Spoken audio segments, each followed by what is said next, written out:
कि भारत के किसी भी कोने पर अगर कोई राजपूत आता है जिसकी रिश्तेदारी नहीं है, केवल एकमात्र उसकी जानकारी को क्षत्रिय है, तो हम एक ऐसा नेटवर्क बनाएंगे पूरे भारत में कि वो हमें मदद के लिए फोन करे, हम वहां उनको लोकल राजपूत की मदद के लिए जाएगा।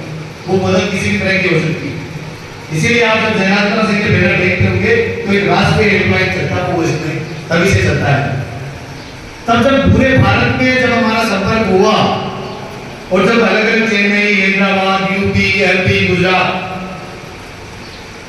2002 से 4, 5, 6, 7 तक लगातार जब संपर्क हुआ तो मिलना भी हुआ, घरों में जाना हुआ, हमारा जीवन शैली साधारण रही, तो एक बड़ी समस्या उभर के सामने आई कि विधवाओं की सुनने वाला कोई नहीं, हमारी जिंदगी में जीवित सतियां कहते हैं और वो है जीवित सतियां। उन सतियों का आशीर्वाद लेने वाला कोई नहीं। इस राजपूत समाज की दुर्दशा का मुख्य कारण वही है कि जिसकी माता दुखी होगी, जिसकी बहन दुखी होगी, वो समाज कभी संपन्न नहीं हो सकता है। तो बैठ के चर्चा हुई कि हम क्या कर सकते हैं, क्योंकि जयराज संघ में जुड़ने वाले ज्यादातर युवा बेहद साधारण परिवारों से आते हैं, बेहद साधारण, जिनकी महीने की आमदनी 8,000 से रुपए से लेकर 25,000, 30,000 तक है। उन युवाओं ने बैठ के तय किया, विचार किया कि इन बहनों की मदद, इन माताओं की मदद, इनका आशीर्वाद देने के लिए हम तत्पर हैं। और वो शुरुआत हुई सिलाई मशीन के माध्यम से। सुरेंद्र सिंह जी बड़ी विराजमान है यहाँ पे।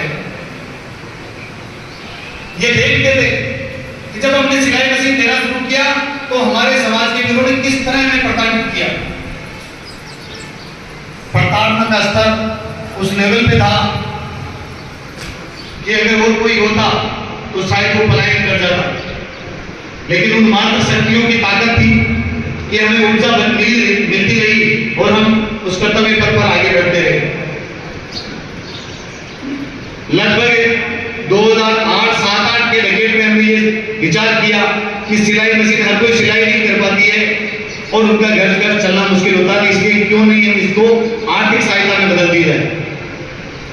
तो हमने 500 रुपए महीने से शुरुआत की, वो बाद में 750 में हुआ, अभी 1,000 रुपए 1,000 बहनों को आप लोग दे रहे हैं।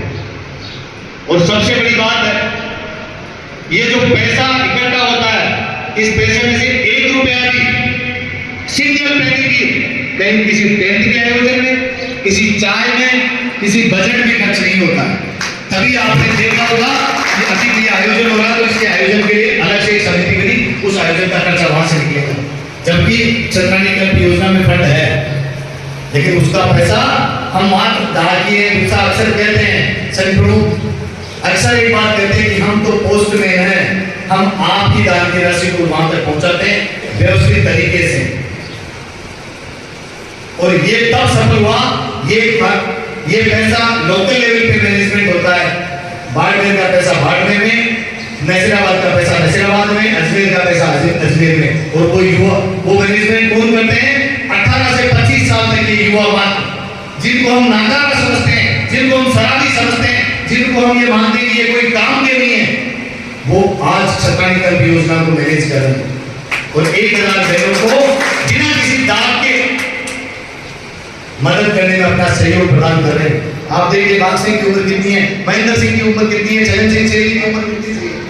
जिस उम्र में युवा उत्सुक रहता है, सोशल मीडिया मोबाइल पे गेम खेलने से फुर्सत नहीं होती, रील्स बनाने से फुर्सत नहीं होती, जयराज सिंह के युवा आप सबकी प्रेरणा से, राहुल साहब की प्रेरणा से, नितिन साहब की प्रेरणा से, इन माताओं की ऊर्जा की वजह से अपने सकारात्मकता की तरफ बढ़ते हैं।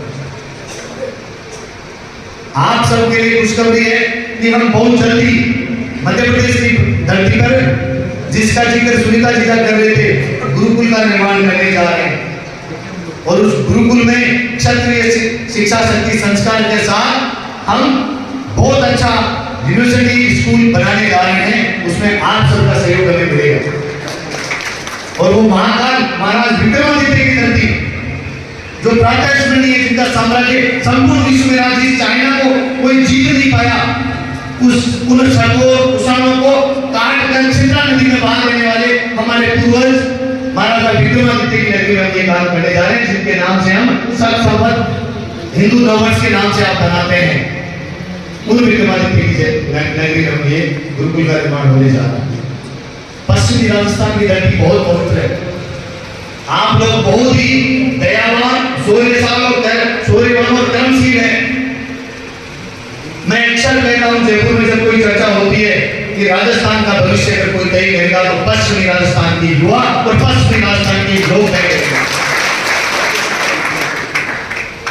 मेरा काम डेटा पे काम करना है, रिसर्च पे काम करना, सर्वे का मेरा बिजनेस है। तो मैं कोई काम ऐसे भावनात्मक तौर पे नहीं करता हूं, उसके पीछे कारण है।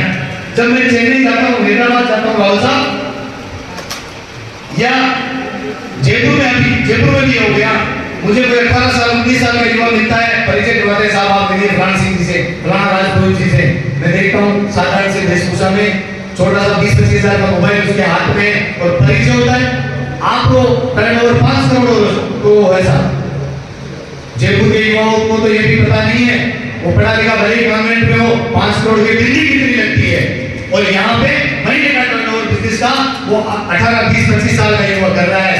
कोई मोबाइल का व्यापार कर रहा है, कोई कपड़े का व्यापार कर रहा है, कोई आईएएस की तैयारी कर रहा है, और कोई राजनीतिक चंचला लेके आ रहा है। वो पश्चिमी राजस्थान की धरती। बलवंत सिंह जी बागासर उस यूट्यूब में उन्होंने वो किया, आज उनके वंशज और उनसे प्रेरणा लेने वाले पूरे भारत की नजरें आज आपके भारत बाढ़ गए थे। पूरा भारत सिर्फ सिंगल एक टकटकी लगाए हुए बाढ़ की तरफ देख रहा है। और ये हमारे लिए गौरव की बात है कि उस शुभ अवसर पे हम सरकारी का महोत्सव की 1000 की पेंशन देने जा रहे हैं। उनका 1000 सरकारी काम आज लेने के लिए जा रहे हैं। और एक शुभ सेरेमनी है आदरणीय रावल साहब कि 25 मार्च 2018 को हमने 8वीं पानी ग्रहण संस्कार जो जयराज संघ का हिडन शांतिपूर्वक बिना प्रचार किए हुए जो विवाह सम्मेलन करवाते हैं कल, वो हुआ। और आज 6 साल बाद में हम 1000 की पेंशन आप सबका भेंट आशीर्वाद हम ग्रहण कर रहे हैं। उस ऊर्जा को हम ग्रहण करने जा रहे हैं इन माताओं को। उसके पीछे एक बहुत बड़ा कारण है कि आज तक हम जो पूछे मरोड़ते हैं या सूर्य की जो गाथाएं गाते हैं या हम मेडल लगाते हैं, उसका हकदार पुरुष कदापि नहीं हो सकता। उसका हकदार वो दूध है, वो माता है जिन्होंने संस्कार दिए, क्योंकि माता ही निर्माता होती है। महारानी मनलासा ने अपने 6 पुत्रों को ऋषि बनाया और 7वें पुत्र को राजा बनाया। ये इतिहास है और वर्तमान में भी आप सबके सामने ये चीजें सच है। मेरा आपसे करबद्ध करके निवेदन है, हिंदू भाई साहब ने रावल साहब ने डिस्कशन करके 10,000 का पहाड़ जैसा लक्ष्य में प्रदान किया। मैं सोच रहा हूँ 10,000 में वृद्धि कितनी होती है, क्योंकि कम पढ़ा लिखा हूँ, गाँव से आता हूँ। अब उस वृद्धि के 10,000 को 10 जो शस्त्र है उसको पूरा करने की जिम्मेदारी आप लोगों की है। क्या आप इस जिम्मेदारी को लेने के लिए तैयार हैं? तो मेरे साथ हाथ खड़े करके मुझे समर्थन प्रदान करें। मैं आपको एक चीज का विश्वास दिला सकता हूं कि जो आपका 1 रुपया भी जो आप दोगे वो 100% पूर्णता के साथ, शुद्धता के साथ, संकल्पता के साथ आपको 1 लाख रुपए के रूप में आशीर्वाद करके आपके ऊपर जरूर आएगा। क्योंकि आप सदियों के जिन मंदिरों में आप डोनेशन दे रहे हैं, मैं किसी की आलोचना नहीं करना चाहता, लेकिन जिन तथाकथित लोगों को दे रहे हैं उनका है कि नहीं है उनकी गारंटी मैं नहीं देता हूँ। लेकिन जीवित सदियों का आशीर्वाद यदि आप लोगे तो वो आशीर्वाद आपके परिवार को, आपके व्यापार को, आपके निजी जीवन को उच्चता प्रदान करेगा। आप किसी संत से पूछ लेना, किसी ज्योतिषी से पूछ लेना, या किसी भोपा से पूछ लेना, या और कोई आपका जो कोई आनंद